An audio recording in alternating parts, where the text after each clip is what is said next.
Welcome everyone to episode 2 of my TV review special.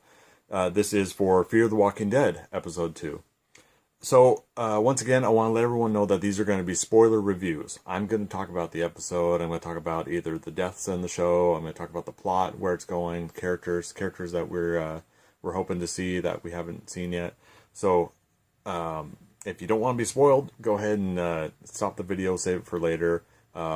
If you don't mind being spoiled and you've already seen the episode, well, let's jump on board and get started. So right off the back, I'm going to go ahead and give this also a 7.5. I gave the pilot episode as a 7.5 as well.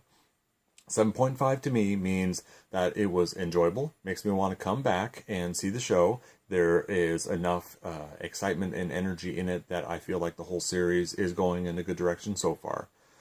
If I were to give it a 5.0, that would be kind of a yawn fest, but it'd be okay. But I probably wouldn't be putting my schedule aside to see a show if it were down to a 5. So that's just to give you kind of a good idea of my rating system. It's very hard for anything to get a 10.0 as far as my 1 to 10 scale. Very hard. I don't think there's any TV show that's gotten that far. Anyways, so Fear the Walking Dead, episode 2. I'm going to go ahead and now go into a little bit of the plot and where things are going with that show. Not as into the shitstorm as I was hoping that they would put us in. We end up seeing that towards the end of the episode. So once again, we're kind of getting into a slow build, but that's okay. I don't mind that because, again, like I said last week, what I want out of this show is I want to start fresh. Okay, the zombie apocalypse is just starting. And what we actually get is more of the real world chaos versus the zombie apocalypse chaos. And how much of that is intertwining in the city of Los Angeles. So in this episode, we get to see Christopher, that is Travis's son, through his previous relationship with Liza. Christopher is stuck downtown. He was taking a bus through downtown Los Angeles, and they all get off the bus because the cops shot a homeless person. And what I love about this episode, and you can see part of it right here, Christopher is feeling like, hey, I get to be part of something. Kind of gives you a little bit of a little glimpse of his life. He's probably feeling uninclusive. He's going through where his mother and father are divorced, so we can understand that. Like, as a character, he's probably feeling like that kind of child that's being left out. So the cool thing about it is Christopher pops out his camera, and the crowd starts telling him, no, keep the camera on it, keep it going. So I thought that was really cool because he did become part of that scene. And what's scary is we don't know, did the cops shoot the walker in the head? Is this a regular situation? We don't know yet. We get to find out that I was right about one of my guesses. So the principal did become a walker. We got to see Madison and the return of Tobias. I was very happy with that. We got to see them try to take out the principal who was coming after them. I'm now feeling a lot more confident that we'll see Tobias again later on.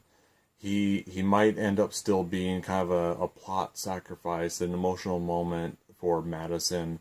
We might end up seeing him get taken out, and that's what makes it serious, even that much more serious for Madison. Madison, I think, stepped up a whole bunch better in this episode, played by Kim Dickens. She realizes slowly how much more serious this is getting with the situation with the principal unfortunately attacking her and Tobias. We see the neighbor across the street getting attacked by one of the other neighbors, and she shuts the door. I mean, how messed up is that? But the thing is that's who we want to follow along on these journeys, is people that are smart. She could have gone and helped out the neighbor, and in real world situations, that is pretty effed up. You don't go help somebody. But in the zombie apocalypse, you help somebody, you could die. And so it's really messed up. But right now, at that point, Madison has to think about her son and her daughter. Her son, who is coming down off of a heroin trip, and her daughter, who just wants to go over and see the boyfriend. Now, the boyfriend I kind of saw that coming too, but I wasn't sure if it was going to be the boyfriend or if it was going to be Alicia, the daughter, that was going to get bitten, and then we start learning about it that way. I like seeing Travis and Madison trying to pull Alicia away from the boyfriend. However, Alicia being, I would say, a typical dumb teenager. No, I love him and I want to be there for him. And they're like, no, Alicia, you don't understand. This shit's about to get real. And so, they're able to pull her away. Even he knows it. He knows he's a goner, and he's probably seen what happens because he probably got attacked by a walker, barely made it home. He's sick and he's got the temperature. We know what happens at that point. You get turned into a walker. But yeah, he had the bite, or had scratches, everything on his neckline. So he's gone. We might see zombie boyfriend down the road. It's unfortunate because me as a comic book artist, I was like, oh, hey, there's an artist in the show, and boom, dead. Oh well. But that's okay. Well, what else did we see? So we got to see a little bit more of both Travis and Liza together in this episode when they go to get Chris, or Christopher, however. I haven't heard if he prefers Chris. So it was really cool to see them go try to save him, get him downtown, and then they're stuck now downtown. And I guess what I thought that was going to end up being, I thought it was going to end up being Liza's parents that had the barbershop that they hide out in. And this was in the preview for the entire season. They alluded to a part where Travis says, we need somewhere to hold up. So probably next episode, we're going to see one person out of that group. Probably Grandma is probably going to get it. I would say, I'm worried that we're going to lose Liza too soon. I want to see Elizabeth Rodriguez get some more airtime on this show. She had some really nice moments where she actually got to see the body of the homeless person that the cops shot before the rioting started. And then let's get into the rioting. So it's no secret. Los Angeles has a history of riots and gang activity and dangerous situations happening. LAPD deals with a lot of crazy stuff. Now, I'm not going to get into whether people are corrupt or actually helping out in LAPD. I don't live down there. I only see what I see on media, and you can't trust that all the time. Ooh, listen to me. But what I liked is the fact that we may still not even get the full-on zombie apocalypse carnage yet. All the craziness that was happening outside of the shop and the shutters that we saw, that Travis was looking at, that Christopher was looking at, that could just be people rioting. That could be how serious people are getting about what they think is a simple homeless person being shot by the police. At that point, I'm sure the police are starting to be made aware that something bad is happening. We saw in the pilot episode, we saw a police officer that was getting water from a 7-Eleven and gas station or whatever, and he was getting ready to leave town. You could tell.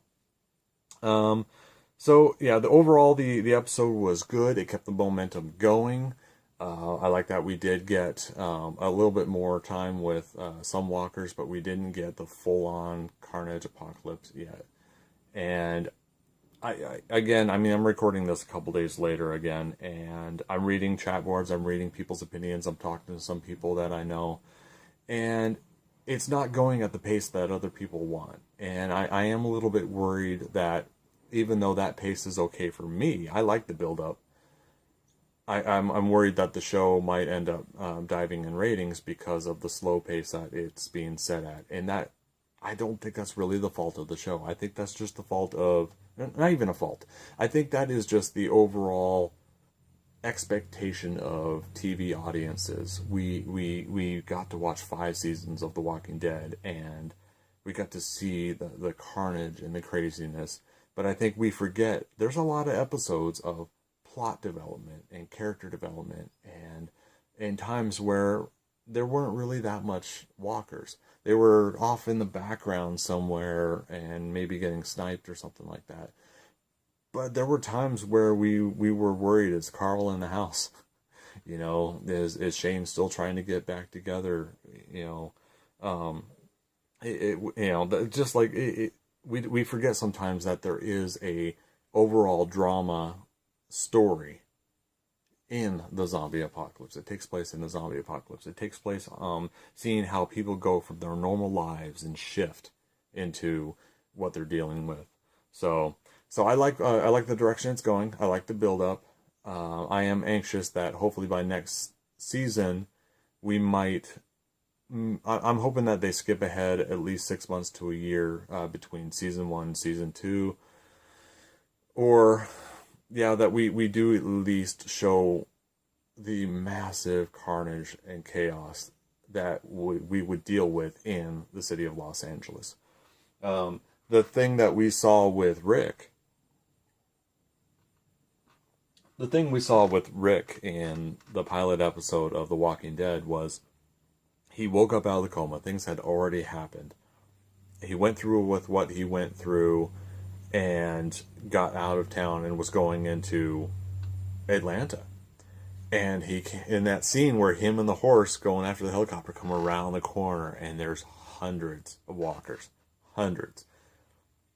Now, I want to see something like that in Los Angeles. There has to be a moment where we see hundreds, maybe even thousands of walkers, where the city is gone. And a little mood lighting now as the sun dips down. I don't have my light on up top, so it gives me this little dark and mysterious look. Yes, I do hope we get that with Los Angeles, and maybe Travis and Liza and Christopher are going to be broken away from Madison, Alicia, and I have to remember all their names. Nick. Maybe we're going to get those two groups separate for a while and then come back together, maybe for the end of the show. Predictions. I say next episode. By next episode, we're going to lose someone in the barbershop. It's probably going to be either the grandma or the husband, the gentleman that's running the barbershop. At this point, I don't think we're going to lose any of the Clarks or or Travis and Liza and Christopher. The more I think about it, the more those are going to be our core folks that we're going to keep. But out of those 3, 6, I think those core 6, Tobias and maybe one person from the barbershop. So it's 8 altogether. Out of those 8, we're probably going to lose one of them by the final episode of the season. From what I understand, this is a short season run. If they end up extending beyond 6 or 8 episodes, I'll be happy at this point. The more Walking Dead, the better. I think we're going to deal with. I'm going to predict that Travis and his group are going to be stuck in downtown Los Angeles for at least a couple more episodes. I think Madison and Alicia and Nick, I think they're going to finally say, yes, we better get going. We can't get a hold of Travis, so we got to go to the desert, like he said. I think that's a good indication. Like, if they end up holding up in the house, I think it's going to end up being boring, and then we're going to just go through a whole bunch of dramatic talk. And if you've listened to me now for 15 minutes, you know that the talking can get long. It can get old. Not to sell myself short, but after a while, it just does get old. I think that's it for my predictions for next week. I look forward to seeing what happens out of this riot. I do believe that the aftermath, the morning after, is probably going to start seeing National Guard and Army, and I think militias will have to take over and start policing up everything that's happening. I really do hope that the riot, although it could just be that incident for the night, I hope that leads into the next night being, here we go, zombie apocalypse. That's what I'm cheering for as far as a story goes. I don't really cheer for that in real life, but I'm hoping that we'll see that with the zombie apocalypse in Fear the Walking Dead, that we now have that absolute chaos going crazy. In fact, I'm feeling it now. The more I talk about it now, because we saw the dyed-haired raver zombie chick coming after the police officer. She popped a couple in the chest, then one in the head, and that's when everybody started breaking out in the craziness of the riot. Let alone the police coming in with their full riot gear. So, yeah, looks fun, looks exciting. I don't think there's really anything else I could touch on right now. I'm looking forward to next week's episode. Let me know what you're looking forward to. Let me know your predictions. Post that in the comments below. Don't forget to hit subscribe. That's over on the right-hand side. And hit thumbs up on the left-hand side. Let me know you like it. If what I'm talking about doesn't interest you, then I say just move on to something else that does. YouTube has tons and tons of amazing, good shows that will probably talk about what you want. And if you do like what I'm putting out, if you have any suggestions or comments, again, just put them in below. Let me know what you think. I'm just doing this for fun, having a good time doing it. So thanks again for stopping by. And as usual, until the next adventure.